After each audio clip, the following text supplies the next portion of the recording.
Hello students, स्वागत है आपका आपके अपने यूट्यूब चैनल प्रमोद सर राइस नगर पर। स्टूडेंट्स, हम एवरेज का चैप्टर कर रहे थे जिसकी हमने 5 पार्ट यानी 5 वीडियो देख ली होंगी और अब हम आज जो है नेक्स्ट जो वीडियो है उसको लेकर आए हैं। नेक्स्ट पार्ट है, उसको देखिए। 4 क्रमागत सम संख्याओं का औसत 5 क्रमागत विषम। क्रमागत का मतलब होता है बच्चों लगातार यानी कंटिन्यू वैल्यू के औसत से 8 कम है, यानी कि 4 जो लगातार सम संख्याएं हैं उनका जो औसत है ना वो 5 लगातार विषम संख्याओं के औसत से क्या है 8 कम है, यानी सीधी सी बात है सम संख्याओं वाला औसत कम है। ठीक है, और फिर आपको बोला है विषम संख्याओं का औसत कितना है 29। तो सीधी सी बात है अगर ये 29 है तो वो 8 कम हो जाएगा, कितना होगा 21 होगा सम संख्याओं का एवरेज। ठीक है, सबसे बड़ी सम व सबसे छोटी विषम संख्या का गुणा कितना होगा। तो बिल्कुल ही सिंपल तरीके से हो सकता है। कैसे, आप ये बताओ, ये एवरेज अपने को कितना दिया हुआ है, ये वाला 29। ठीक है, अब आपको पता है एवरेज ठीक बीच में होता है। विषम संख्याएं कितनी लेनी है, विषम यानी कि ओड, ठीक है, वो कितनी लेनी है 5, बिल्कुल बीच में कितने 29, 2 बाद की 2 पहले की, बाद में आएगा 31 और 33, पहले आएगा 27 और 25। ठीक है, फिर आपको बोला सम संख्याएं। अब आपको पता है सम संख्याओं का एवरेज क्या है 8 कम है, तो 29 में से 8 घटाया तो कितना आएगा 21। ठीक है, यानी कि जो 4 सम संख्याएं है ना उनका जो एवरेज है वो कितना आएगा 21 आएगा।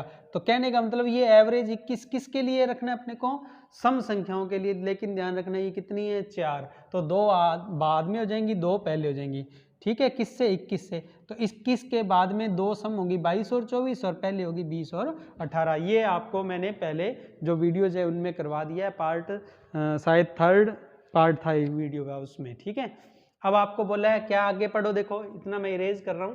आपको सवाल में क्या पूछा गया है, सबसे बड़ी सम कौन सी है 24 और सबसे छोटी विषम यानी कि 25। तो 24 और 25 का क्या करना है मल्टीप्लाई, 24 और 25 का मल्टीप्लाई करेंगे तो क्या आएगा बच्चों 600। तो हमारे सवाल का आंसर कितना आ गया बच्चों 600 आ गया, और यही हमें ज्ञात करना था। तो इजी सा क्वेश्चन है, आप अच्छे से कर सकते हैं। ठीक है, नेक्स्ट क्वेश्चन देखिए, आप पढ़िए। देखो नेक्स्ट क्वेश्चन, आपको नेक्स्ट क्वेश्चन में बोला है 4 लगातार क्या है सम संख्याएं, उनमें से सबसे बड़ी सम संख्या 5 लगातार विषम संख्याओं में सबसे छोटी विषम संख्या से 9 कम है। अब बच्चों एक बात याद रखना, इस सवाल में और कोई हिंट नहीं है, ना हमें एवरेज पता है किसी का, ना हमें छोटी का ना बड़ी का, कोई नहीं पता। तो हम अपनी मर्जी से वैल्यू मान लेते हैं एक। ठीक है, अपने क्या करते हैं इस सवाल में वैल्यू मानते हैं। ठीक, मानना है हमने। ठीक है, हमने मान ली 25, 27, 29, 31, 33, कोई और मानना चाहो तो कोई और मान लो, विषम लगातार कोई भी ले लेना जो आपके मन में हो। लेकिन आपको बस ये ध्यान रखना है कि जो विषम संख्याएं है ना उन सब में जो सबसे छोटी विषम संख्या है ना वो कितनी है, उससे क्या बोला है देखो 4 लगातार सम संख्याओं में सबसे बड़ी सम संख्या, जो सबसे बड़ी सम संख्या लोगे ना वो इस सबसे छोटी विषम संख्या से क्या लेनी है 9 कम लेनी है। यानी कि ये जो 25 है ना 25 से 9 कम कर देंगे तो कितना आएगा 16। ध्यान रखना सबसे बड़ी सम संख्या क्या करनी है, इससे 9 कम करना है। तो आप क्या करो 25 में से 9 गया 16, आप यहाँ पर 15 मानते तो 15 में से 9 घटाने पर क्या आता है यहाँ पर 6 आता है। उसी हिसाब से अपने को वैल्यू माननी पड़ती, ठीक है ना। तो ये 16 है, अब ये सबसे बड़ी सम है तो फिर बाकी क्या हो जाएंगे 14, 12 और 10। अब आपको पूछा क्या है इस सवाल में, देखो ये हमने माननी है, ध्यान रखना मानने से ही सवाल का आंसर आ सकता है, बाकी कोई तरीके से आंसर नहीं आएगा। अब देखो इनका एवरेज बिल्कुल बीच में है, ठीक है, और इनका एवरेज बिल्कुल बीच में कौन सी रकम होगी 12 और 14 के बीच की रकम 13, यानी कि इनका एवरेज तो कितना है 29 और इनका एवरेज कितना है 13। और सवाल में क्या पूछा है एवरेज का डिफरेंस, सम संख्याओं और विषम संख्याओं के एवरेज का क्या बताओ डिफरेंस, तो बस वो घटाना ही है 29 में से, और ये एवरेज कितना है 13, 29 में से 13 गया कितना है बच्चों 16 आ गया। तो हमारे सवाल का आंसर क्या है 16 डिफरेंस। ठीक है, और ये एवरेज चाहो तो आप ऐसे भी निकाल सकते हो, फर्स्ट और लास्ट को जोड़ के आधा 10 और 16 26, 26 का आधा 13, तो आप चाहो तो इस तरीके से भी इसे कर सकते हो। तो मेरे हिसाब से नॉर्मल सा सवाल था ये, आप इसकी प्रैक्टिस करना। ठीक है, अब अगला सवाल देखिए, इसमें बोला है कोटा की 3 वर्ष की जनसंख्या वृद्धि दर कितनी है 20%, 25%, 40%। तो तीनों वर्ष की जनसंख्या वृद्धि का अर्थमेटिक मीन यानी कि अंक गणितीय माध्य बताइए। तो बच्चों इस सवाल में नॉर्मल्स हैं, आप एक जनसंख्या मान लो शुरू में और फिर 20%, 25% और 40% का इंक्रीमेंट लगा दो, बढ़ा दो।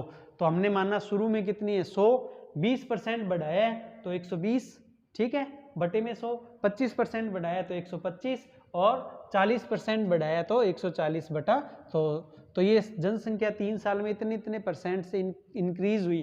तो हमने 3 इंक्रीमेंट लगाए। ये जब कटिंग करेंगे ना, सारी कटिंग करने के बाद हमारे पास क्या आएगा 210। पहले देखो ये जीरो काट लेते हैं, ये देखो ये 2 जीरो काट दी, ठीक है, ये 25 से काट दो, ये आ जाएगा 5 और ये आ जाएगा 4, फिर 2 से 4 से ये काट दो कितना 3, ठीक है, 5 इंटू 3 15 आता है, 15 का 14 से गुणा किया 210।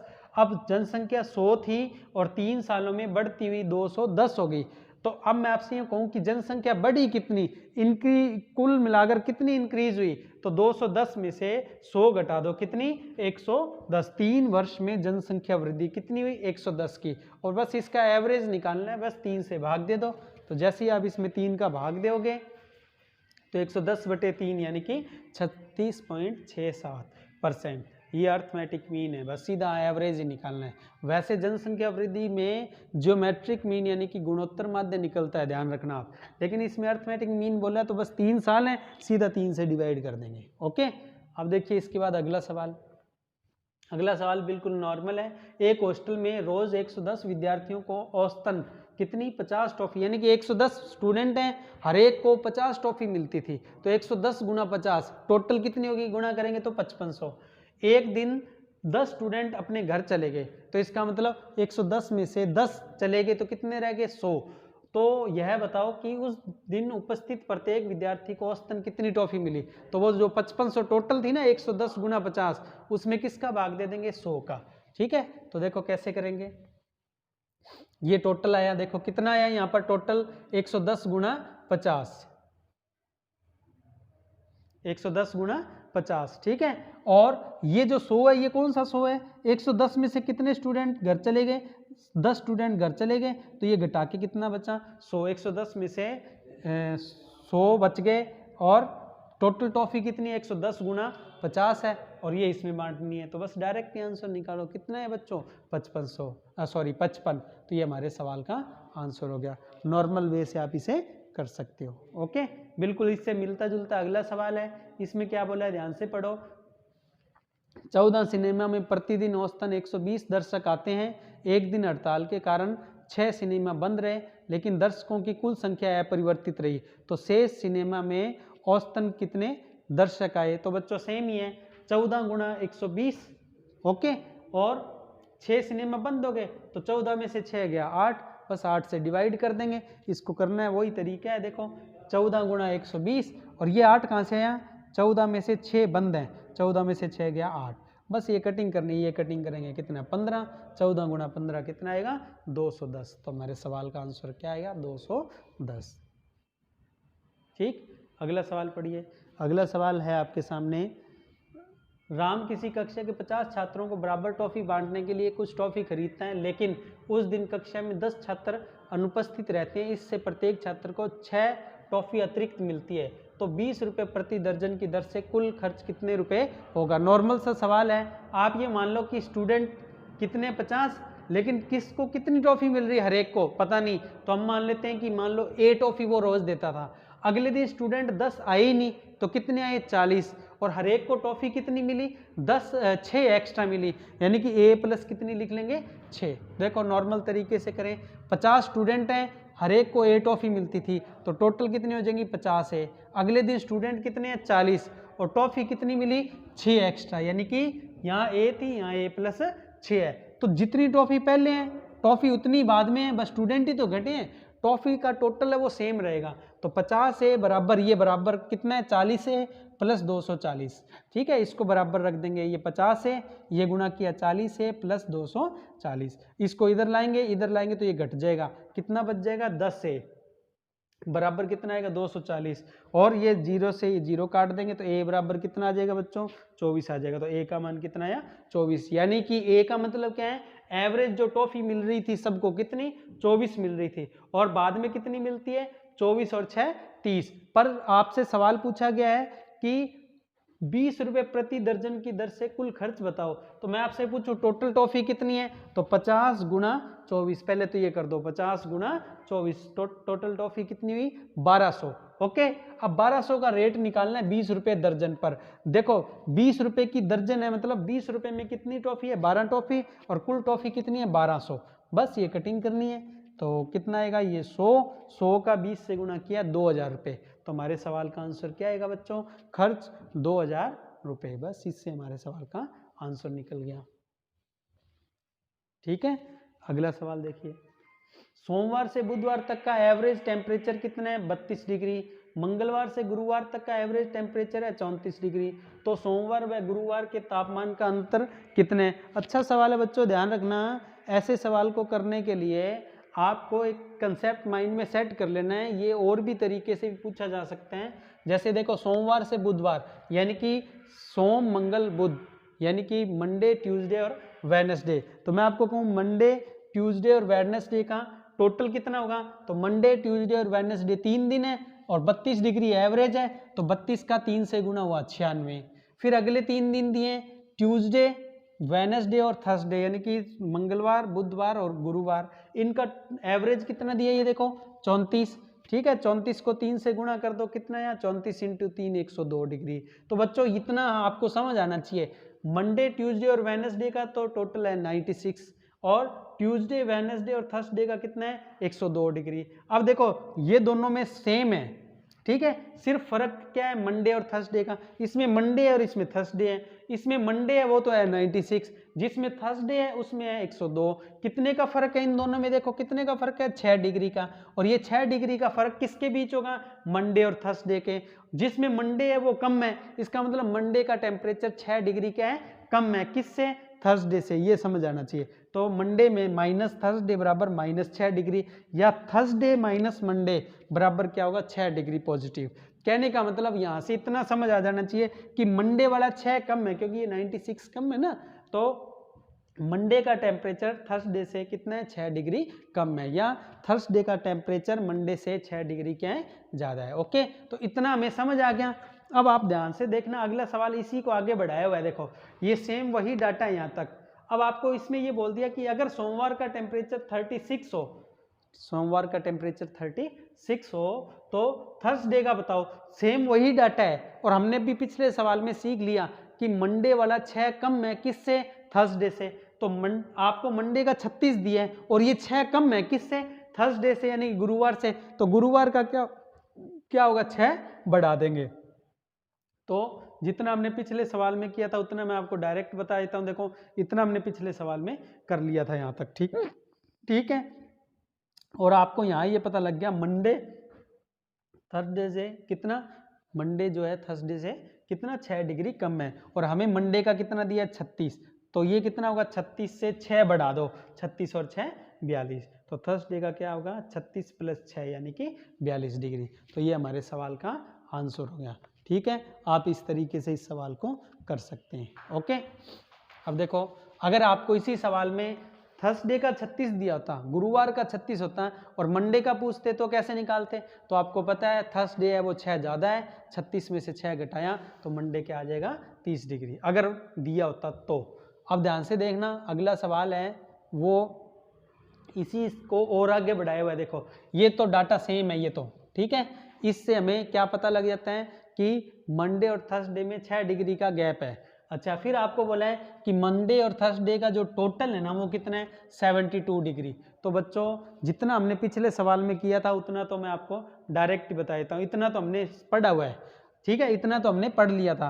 अब मंडे और थर्सडे का टोटल कितना दिया हुआ है वो देखो कितना 72, इन दोनों का टोटल। अब आप यहाँ से माइंड में सेट कर लो कि मंडे का और थर्सडे का टोटल 72 है, और मंडे क्या होना चाहिए थर्सडे से 6 डिग्री कम होना चाहिए। तो ऐसे सवाल को सीधा ही कर सकते हैं, जोड़ के आधा बड़ी रकम घटा के आधा छोटी रकम, इन दोनों को जोड़ेंगे तो वैसे तो -6 लिखा है, 72 और -6 घटाने का मतलब और जोड़ने का मतलब यहाँ डिफरेंस और टोटल से है। तो 72 और 6 यानी बड़ी रकम। अब मैं आपसे पूछूं इन दोनों में से बड़ी रकम कौन सी है, ये वाली, और ये छोटी है। तो 72 और 6 जोड़ेंगे तो 78, 78 का आधा 39, तो 39 तो कौन सा होगा, ये थर्सडे, और इन्हें घटा दो, 72 में से 6 गया कितना 66, 66 का आधा करेंगे तो कितना आएगा 33, 33 किसका आएगा, मंडे का। ठीक है, तो किसी भी तरीके से आप कर सकते हो, या यूं कर सकते हो, देखो टोटल कितना है 72, डिफरेंस कितने का है 6 का, पहले 72 में से 6 घटा दो,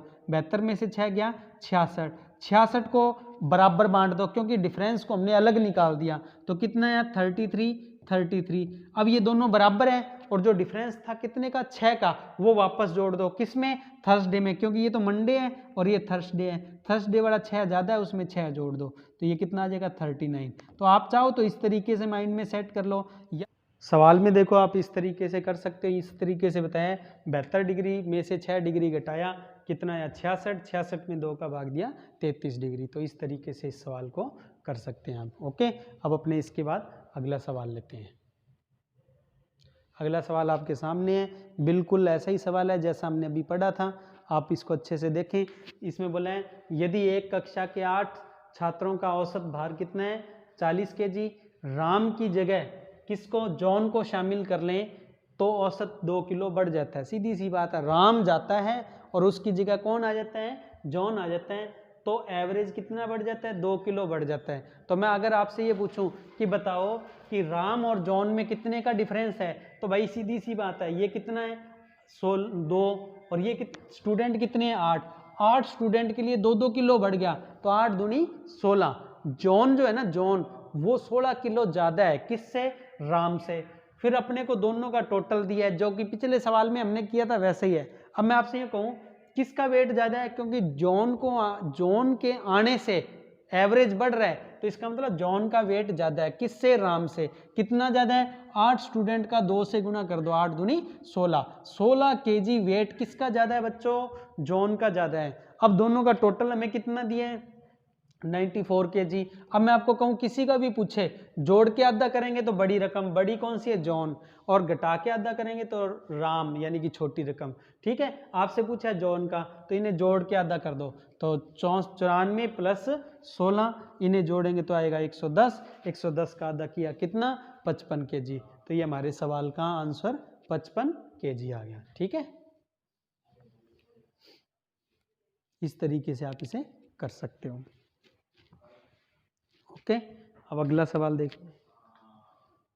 बिजली के मीटर में मीटर किराया है और वो फिक्स है, ध्यान से समझो आप इसे, कि बिजली का बिल आता है उसमें मीटर का किराया फिक्स है, मीटर का बिल क्या है फिक्स है, और बिजली की जो फिक्स किराया है उसके अलावा बिजली की यूनिट है उसकी कीमत है। यदि 100 यूनिट का जो बिल है वो तो कितना है 750 रुपये, 100 यूनिट का 750, और 150 यूनिट का जो बिल है ना वो कितने रुपए है 1000 रुपये है। तो आपसे पूछे 1000 यूनिट वाले बिल में यूनिट का एवरेज खर्च क्या पड़ेगा। ठीक है, तो सबसे पहले देखो जो डाटा दिया वो लिखते हैं। 100 यूनिट का बिल कितने का है 750 रुपये का, ठीक है ना, ये 100 यूनिट का है, और 150 यूनिट कितने की है 1000 रुपये का बिल है। अब मैं आपसे यूँ कहूँ कितने का फर्क हो गया यहाँ पर 50 यूनिट का, और 50 यूनिट पर फर्क कितने रुपए का पड़ रहा है 250 रुपये का फर्क पड़ रहा है। ये देखो बिजली का जो मीटर है उसका किराया इसमें भी आ गया इसमें भी आ गया, लेकिन फर्क किसका है, सिर्फ जो 50 यूनिट हैं उनका खर्चा एक्स्ट्रा आया है इसमें, और वो कितना है 250 रुपये। तो एक यूनिट कितने की होगी, ये इसके नीचे ले जाओ, तो आप क्या करोगे 250 बटे में क्या करोगे 50, 250 में जैसे ही 50 का भाग दोगे तो एक यूनिट का रेट आ गया, यानी कि एक यूनिट 5 रुपये की है, बिजली की एक यूनिट कितने की है 5 रुपये की। अब आपसे सवाल में पूछा है 1000 यूनिट का जो बिल है ना, 1000 यूनिट का जो बिल, वो उसमें जितना भी खर्च आएगा एक यूनिट की एवरेज क्या होगी। तो अपने काम करते हैं, ये कितने रुपए बने हैं 750, और ये कितनी यूनिट का खर्चा है बच्चों, ये है 100 यूनिट का खर्चा। कितनी यूनिट का 100 यूनिट का। अब मैं आपको कहूँ 1000 यूनिट वाले में क्या होगा, 1000 यूनिट वाले में 900 गुणा 5, एक यूनिट कितने रुपए की है 5 रुपए की, तो 900 गुणा 5 कितना है 4500, तो 4500 रुपये तो खर्चा एक्स्ट्रा बढ़ जाएगा 900 यूनिट का, और 750 है वो 100 यूनिट तक बनती हैं, बस 4500 उसमें जोड़ देंगे। तो मैं आपसे यूँ कहूँ कि 900 यूनिट का कितना खर्चा हुआ, तो 900 गुणा 5 4500, और ये 750, इनको अपने क्या कर देंगे, जोड़ देंगे, तो 1000 यूनिट का हमारे पास क्या होगा, बिल बन के आ जाएगा। मैं आपको कहूँ 1000 यूनिट का बिल कितने का हो गया, तो आप बताओगे कि सर 1000 यूनिट का जो बिल है वो 4500 प्लस 750 यानी कि 5250 रुपये है। पर आपसे क्या पूछा है बच्चों, आपसे एवरेज पूछा है। तो ये जो खर्चा है ना, ये कितनी यूनिट का है, 1000 यूनिट का है, तो 1000 से इसमें भाग दे दो। तो जैसे ही आप इसमें 1000 का भाग दोगे तो 1 यूनिट का खर्चा क्या आएगा, 5.25 रुपये एवरेज। ठीक है, तो ये 5.25 यानी 5.25 रुपये यूनिट का खर्चा आ गया। तो ये हमारे सवाल का आंसर हो गया। अगला सवाल, 16, 11, 14 और x कितनी वैल्यू हुई बच्चों, ये 4 वैल्यू का एवरेज कितना है, 80% है, का 80% y है। यानी कि इन चारों का अगर आप एवरेज निकालो और उस एवरेज का 80% निकालें तो क्या आएगा, y आएगा। फिर बोला है x और y का एवरेज कितना है, 27.5 यानी 27.5 x का और y का। तो x तो यहाँ पर है और y ये है, इनका एवरेज है 27.5, ये दो वैल्यू x और y। तो टोटल क्या हुआ इनका, x और y का टोटल होगा 27.5 को 2 से गुणा कर देंगे। सबसे पहले तो अपने यही निकाल लेते हैं, कितना, 27.5 गुणा 2 यानी कि 55। ये 55 क्या है बच्चों, x और y दोनों का टोटल आ गया। यानी कि मैं आपसे अगर यूँ पूछूं x बराबर क्या होगा, तो 55 माइनस वाई। अपने को तो किसका मान पूछा है, y का मान पूछा है, ध्यान रखना। ठीक है, तो y का मान निकालना है तो अपने x को खत्म करेंगे, इसलिए x बराबर क्या होगा, ये इधर ले जाओ, 55 माइनस वाई। तो x बराबर क्या होगा, 55 माइनस वाई, और ये अपने को जरूरत पड़ेगी इसलिए बनाया है। ठीक है, अब अपने को सवाल में क्या दिया है, 16, 11, 14 और x कितनी वैल्यू है, 4 वैल्यू है, और इनका जो एवरेज है उसका कितना परसेंट, 80%। ध्यान रखना बच्चों, ये x है और ये गुणा का निशान है, ये वाला गुणा का निशान है। इसका 80% किसके बराबर है, y के बराबर है। तो 4 का भाग क्यों दिया, क्योंकि ये 4 वैल्यू बनती हैं। 4 से इसे, अच्छा पहले तो यूँ करते हैं, ये काटते हैं, 4/5 20 से काटा, और ये 4 से ये 4 कट गया। ठीक है, अब ये नीचे बचा है 5, इस 5 का इधर गुणा हो जाएगा, कितना आएगा, 5y, और ये जोड़ लो, 16 और 11 27, 27 और 14 कितना है, 41। तो 41 प्लस x बराबर कितना है, ये 5y। और ये जो x है ना बच्चों, इस x की जगह अपने क्या करते हैं, 55 माइनस वाई रखते हैं। 55 माइनस क्या रखते हैं, y। ठीक है, तो अपने यहाँ इसकी जगह 55 माइनस वाई रख रहे हैं। ठीक है, 41 और यहाँ क्या रखा, 55 माइनस वाई, और बराबर कितना है बच्चों, ये 5y है, ये बराबर क्या है, 5y। ये 5y कौन सा है, जो ऊपर पड़ा था हमारे पास, वही 5y है। ठीक है ना, तो आप ये ध्यान रखना, इस 5y को वही यूज किया हमने ऊपर वाला, यानी कि ये 5y चाहे आप यहाँ लिख लो, एक ही बात है, ये यहाँ की जगह यहाँ लिख लो बोले। ठीक है, अब मैं आपको यूँ कहूँ कि ये y इधर जाएगा तो क्या हो जाएगा, प्लस में हो जाएगा। ठीक है, तो ये कितना हो जाएगा, 6y, और ये दोनों जुड़कर कितने हो जाएंगे, 96। तो 6y बराबर कितना आएगा, 96। ये देखो 6y बराबर 96, और 6 से इसको काटेंगे तो क्या आएगा, 16। तो y बराबर क्या आ जाएगा हमारे पास, 16 आ जाएगा बच्चों। ठीक है, 16। तो हमारे सवाल का आंसर y बराबर 16 होगा। देखो y बराबर 96/6 कटिंग की तो कितना आया, 16। तो हमारे सवाल का आंसर 16। ध्यान रखना बच्चों, ये बराबर 5y जो ये है ना, ये ही लिखा है मैंने, ये यहाँ नीचे आ गया था, यहाँ इस साइड लिख दिया बस। ठीक है, तो आप इसे समझ गए होंगे अच्छे से। अगला सवाल देखिए, 15 पूर्णांकों का औसत 3 है। 15 पूर्णांक का मतलब क्या होता है बच्चों, इंटीजर। ठीक है, 15 पूर्णांक हैं, उनका इंटीजर कितना है, हमारे पास दिया हुआ है 3। तो उनमें से अधिकतम कितनी संख्याएं 3 से अधिक हो सकती हैं। 3 से देखो 15 वैल्यू हैं, उन सब का एवरेज हमारे पास कितने हैं, 3 है। तो कितनी वैल्यू 3 से ऊपर हो सकती है ज़्यादा से ज़्यादा, तो सीधी सी बात है, क्योंकि हमें एवरेज क्या रखना है, 3 रखना है। तो कुछ वैल्यू 3 से ऊपर होंगी, कुछ वैल्यू 3 से नीचे होंगी, कुछ वैल्यू 3 भी हो सकती हैं। पर आपसे पूछा ज़्यादा से ज़्यादा कितनी संख्याएं 3 से ऊपर हो सकती हैं, तो एक वैल्यू को तो आपको कम से कम क्या करना पड़ेगा, 3 से नीचे लेके जाना ही पड़ेगा। बाकी 14 वैल्यू आप 3 से ऊपर भी ले जा सकते हो, क्योंकि एवरेज ठीक बीच में ही बनता है ना। तो 15 में से 14 वैल्यू आप ऊपर ले जा सकते हो ज्यादा से ज्यादा। इस एवरेज से 3 से अधिक कितनी वैल्यू हो सकती है? 14 वैल्यू हो सकती है 15 में से, लेकिन एक वैल्यू को तो आपको कम रखना ही पड़ेगा, ठीक है। और यही हमारे सवाल का आंसर है जो डायरेक्ट ही दिया जा सकता है, ठीक है ना। तो इसमें कोई अपने को कोई खास कोई सूत्र वगैरह कुछ नहीं लगाना, सीधा ही करना है, ओके। अब देखिए अगला सवाल। अगला सवाल है 15 भिन्न प्राकृतिक, भिन्न का मतलब डिफरेंट, प्राकृतिक मतलब नेचुरल, नेचुरल वैल्यूज हैं 15 का औसत कितना है? 13 है। तो उनमें से दूसरी अधिकतम संख्या क्या है? यानी कि ध्यान से समझो, देखो सारी अलग अलग है, भिन्न का मतलब सारी डिफरेंट अलग अलग वैल्यू हैं, और नेचुरल नंबर है, ये साथ में क्या है? नेचुरल नंबर है, यानी पॉइंट में वैल्यू नहीं लेनी, ठीक है। और इन सब का एवरेज कितना है? 13 है। तो उनमें से दूसरी अधिकतम संख्या क्या हो सकती है, यानी कि मैक्सिमम वैल्यू क्या हो सकती है? तो देखो सीधी सी बात है, हम नेचुरल वैल्यू कहाँ से शुरू कर सकते हैं? 1 से, 1 2 3 4 5 6 7 ऐसे, ठीक है। तो 15 में से, अब मैं आपको पहले यूं कहूं 15 का टोटल क्या होगा, तो अपने क्या करेंगे, एवरेज हमें कितना दिया है? एवरेज दिया 13 और वैल्यू कितनी है? 15 है। तो 15 n, ये n का मतलब नंबर कितने हैं, तो 15 नंबर है, संख्या है, और एवरेज 13 है। तो 15 गुणा 13 कितना हुआ बच्चों? 195, यानी कि सबको जोड़ने पर 195 आना चाहिए। अब उस 195 में से आपको बोला है कि दूसरी अधिकतम संख्या बताओ।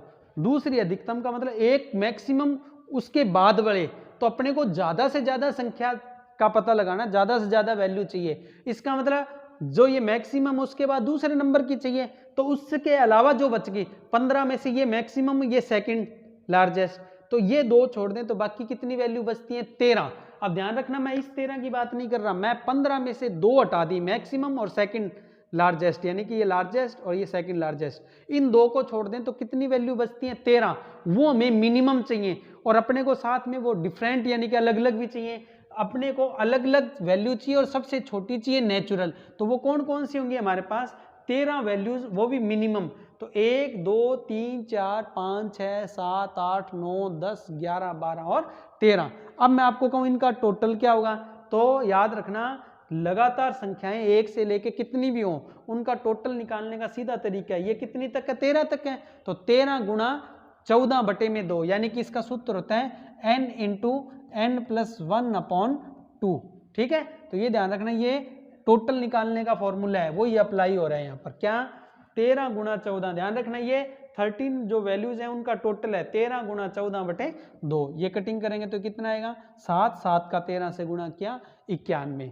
तो बच्चों ये 91 क्या आया? ये 13 वैल्यूज का टोटल आया। कौन सी 13 वैल्यूज? जो मिनिमम है।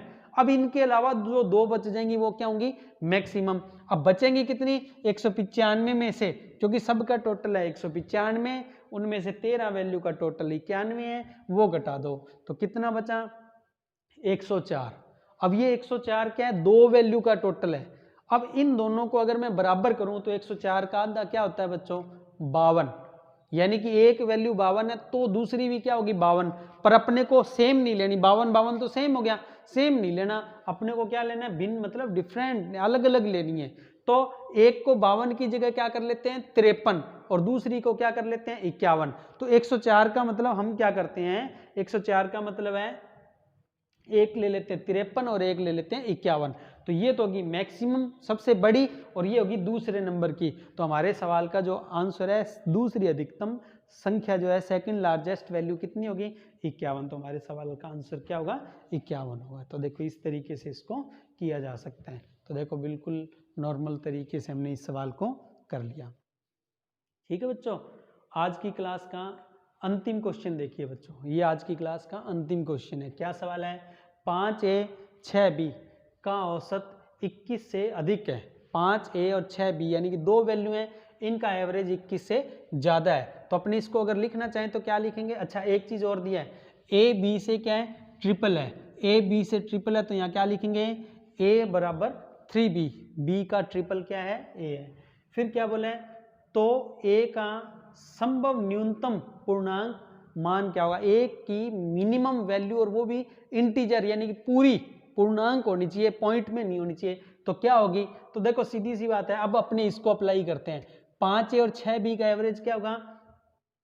अच्छा ये ध्यान रखना, ये अपने को यहाँ पर किसका मान पूछा? A का, तो अपने B को खत्म कर देंगे, B बराबर क्या होगा? A/3। ये अपने को जरूरत पड़ेगी बाद में, तब यूज करेंगे, ठीक है। अच्छा अब इसके बाद मैं आपको कहूँ 5A + 6B बटे में क्या होगा? 2, क्योंकि ये 2 वैल्यू है, तो ये क्या होगा? 5A और 6B का एवरेज जोड़कर 2 का भाग दिया, और ये एवरेज क्या है? 21 से ज़्यादा है। ये देखो ग्रेटर देन 21, 21 से ज़्यादा है, ठीक है ना। अब अपने इसमें क्या करते हैं, जो आगे अपने को कैलकुलेशन करनी है वो किस तरीके से करनी है? ये 2 का इधर गुणा हो जाएगा, तो क्या आएगा? देखो 5A + 6B, ठीक है।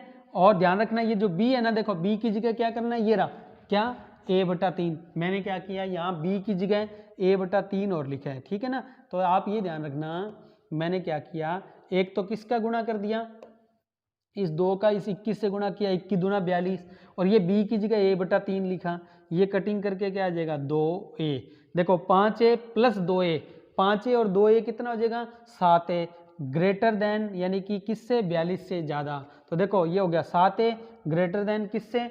42, ठीक है। अब 7 इसके नीचे जाएगा, 7 से इसे काट देंगे तो क्या आएगा? 6, यानी कि ये क्या आएगा? A ग्रेटर देन क्या आएगा? 42/7। ये कटिंग कर देंगे तो क्या आएगा? 6। तो A ग्रेटर देन क्या आएगा? 6।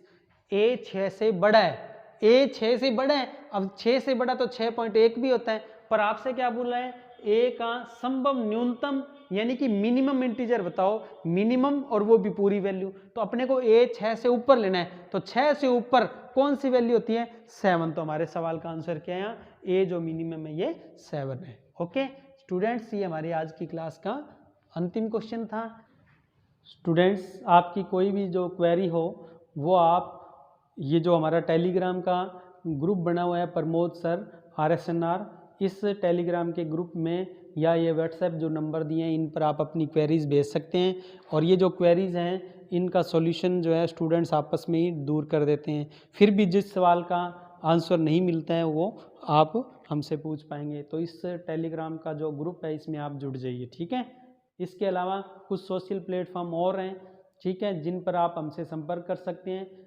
जो इसमें तीसरे नंबर पर है प्रमोद सर राइसनगर, ये टेलीग्राम का चैनल का लिंक है। टेलीग्राम का जो चैनल है आप उसमें अगर जुड़ते हैं तो आपको पिछली सभी वीडियोस की जो लिंक हैं प्लस उनकी PDF जो नोट्स हैं वो आपको मिल जाएंगे, ठीक है स्टूडेंट्स। आप इन सोशल प्लेटफॉर्म पर ज़रूर जुड़िएगा, और ज़्यादा से ज़्यादा स्टूडेंट्स तक अपना जो ये YouTube चैनल है इसका प्रचार करिएगा, क्योंकि बिल्कुल फ्री ऑनलाइन क्लास हैं।